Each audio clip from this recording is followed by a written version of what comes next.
In 2003, a businessman named Peter checked into a hotel in Tokyo. The receptionist handed him the key to room 404, top floor, end of the hallway. But when Peter reached the top floor, he noticed something strange.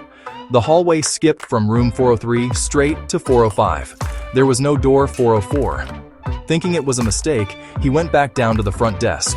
The clerk froze when he asked about the missing room and whispered, "Sir, we haven't had a room 404 for 10 years.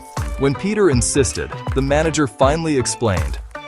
Years ago, a guest in room 404 was found dead under mysterious circumstances. Ever since then, strange noises and phone calls from the empty room terrified the staff. The hotel sealed it shut. Later that night, Peter swore he heard knocking from behind the wall where 404 should have been. 3 knocks. Then a woman's voice whispered, "Why did you come back?" The next morning, Peter checked out and never returned. To this day, the hotel refuses to speak about room 404, and no one knows who that voice belonged to.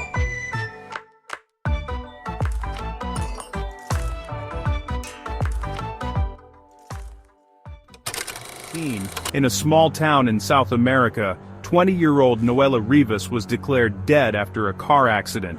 Her family prepared her funeral within hours, candles lit, flowers everywhere, and loved ones crying over the coffin. But as they began the final prayers, something strange happened. A faint knocking came from inside the coffin.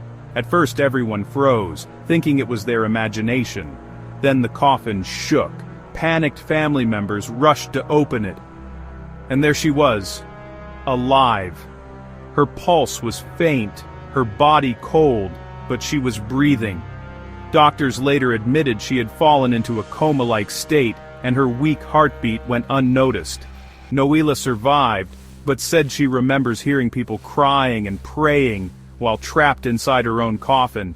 She says she heard every word they said, a chilling reminder. Sometimes the line between life and death is thinner than we think.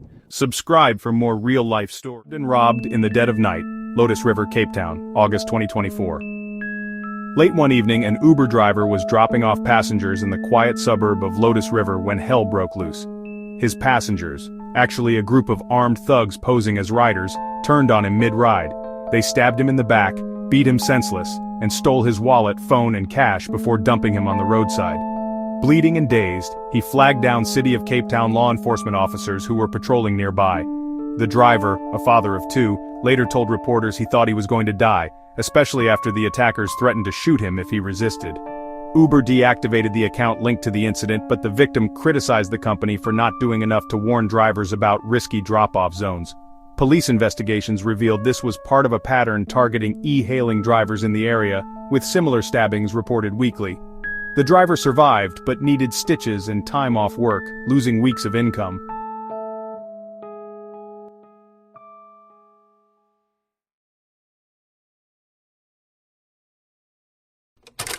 Dashcam nightmare.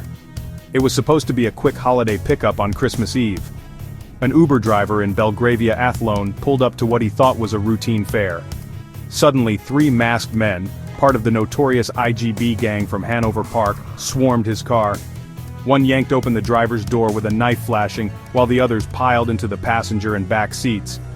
"Hand over everything or you're done!" they screamed, stabbing at him as he fumbled for his phone and wallet. Dashcam footage captured the chaos, the driver pleading, blood staining his shirt as they ripped away his cash, cell phone, and even his shoes before fleeing into the night.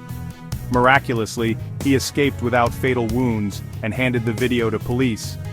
Thanks to the City of Cape Town's Safety and Security Investigations Unit, the suspects were tracked to Mitchell's Plain and arrested on January 3, 2025. The driver's stolen phone was recovered after it was sold on the black market. This viral clip went nationwide, shining a light on how gangs target drivers in high-crime areas like... When you hear the ancestral drum in the distance, you must never reply. But I was foolish. I hit the drum once, and then it answered back. My hands wouldn't stop. The skin on my palms tore open, blood dripping. But the drumming grew louder, faster. The ancestors won't let me stop until they drag me with them. They warned me never to sleep on the ground. but I didn't listen. At midnight, I felt tiny fingers pulling my blanket. The Sangoma said only ashes around the bed would keep it away, but it was already inside. Inside.